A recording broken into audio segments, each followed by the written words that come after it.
नमस्कार। वोट चोरी के मुद्दे पर जिस तरह से चुनाव आयोग पर एक के बाद एक बदनुमा दाग लग रहे हैं, उस दाग को मिटाने के लिए 272 बड़े बड़े लोग सामने आए हैं, जिनमें है पूर्व जज, पूर्व राजदूत, पूर्व खुफिया प्रमुख, पूर्व सचिव, पूर्व डीजी, पूर्व जनरल और भी न जाने कौन कौन। इन सभी ने एक साथ एक खुला खत जारी किया है और जिसमें लिखा गया है, राहुल गांधी संवैधानिक संस्थाओं को बदनाम कर रहे हैं, वोट चोरी का आरोप आधारहीन है और ये एक सुविचारित षड्यंत्र है। आखिर ये लोग हैं कौन? जब आप उनका अतीत झांकेंगे तो पता चल जाएगा कि आखिर मामला है क्या, इन्होंने चिट्ठी लिखी क्यों।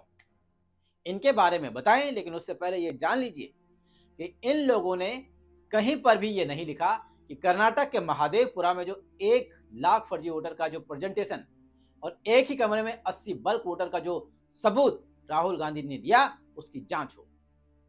जो कर्नाटक के आलंद में 6000 वोटर को डिलीट कर दिया गया, उसकी जांच हो।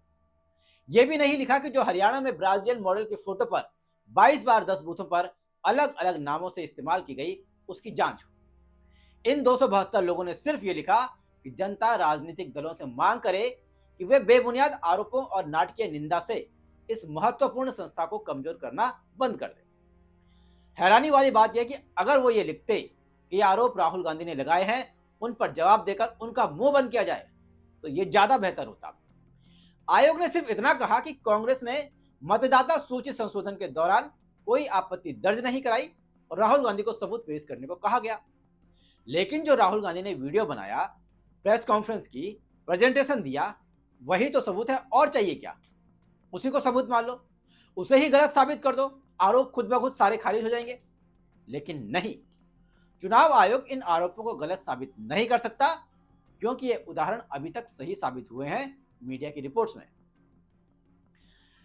अब यह सवाल उठता है कि 272 लोग ये हैं कौन चिट्ठी लिखने वाले, जिस पर कांग्रेस ने पलटवार किया और कहा कि ये 272 लोग क्या वाकई में प्रतिष्ठित हैं या फिर बीजेपी रोजगार एक्सचेंज में फॉर्म भरकर बैठे हुए हैं।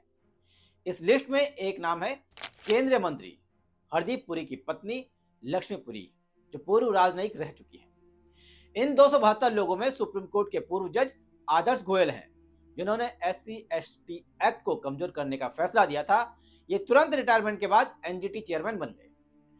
पूर्व रॉ प्रमुख संजीव त्रिपाठी भी हैं, जिन्होंने चिट्ठी लिखी, जो रिटायरमेंट के 1 साल बाद 2014 में बीजेपी में शामिल हो गए। पूर्व जज हेमंत गुप्ता भी हैं, जिन्होंने कर्नाटक में हिजाब बैन को जायज ठहराया था जब वहां बीजेपी की सरकार थी, और इनकी पत्नी पर भी मनी लॉन्ड्रिंग के आरोप हैं। और भी बहुत से लोग हैं। इसीलिए तो कांग्रेस ने चुन चुनकर पलटवार किया है और कहा है कि रॉ वाले अपनी फेल्ड इंटेलिजेंस पर नहीं बोलते, पूर्व राजदूत अपनी फेल्ड विदेश नीति पर नहीं बोलते, पूर्व पुलिस डीजी कानून व्यवस्था पर नहीं बोलते, लेकिन चुनाव आयोग की पैरवी में सब लाइनों में खड़े हो जाते हैं। बहरहाल ये पहली बार नहीं है कि जब कुछ अधिकारियों का ग्रुप, बुद्धिजीवियों का समूह इस तरह के खत लिख चुका है। समय समय पर दोनों ही दलों की तरफ से कुछ न कुछ समूह इस तरह के मामलों में अपने खुले खत लिखते हैं और मामलों को तूल देते हैं, एक तरह से एक अपना अलग नैरेटिव चलाते हैं। लेकिन सवाल जनता का है कि जनता क्या करे, क्योंकि राहुल गांधी के सबूत कहीं ना कहीं सच साबित हुए हैं, लेकिन चुनाव आयोग के जवाब उन आरोपों को अभी तक गलत साबित नहीं कर पाए। बहरहाल बिहार विधानसभा चुनाव के नतीजों के बाद वोट चोरी के इस मुद्दे का विपक्ष को चुनावी फायदा नहीं हुआ। ऐसे में देखना होगा कि क्या आने वाले समय में चुनाव आयोग पर और तेज हमले होंगे या विपक्ष अपनी रणनीति को बदलकर चुनाव आयोग को बख्श देगा। नमस्कार।